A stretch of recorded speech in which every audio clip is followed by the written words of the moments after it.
hours in the afternoon. Thursday.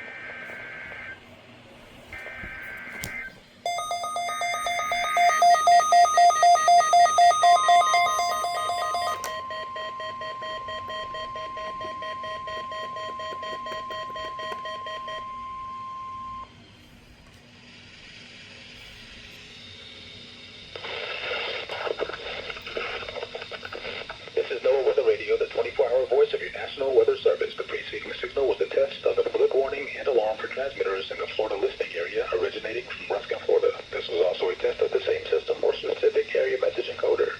The same system will alert only the county or counties affected by a particular warning. These tests are conducted each Wednesday between 11 a.m. and noon, and again between 6 p.m. and 8 p.m. unless severe weather threatens. This concludes the weekly test. We now return to regular programming.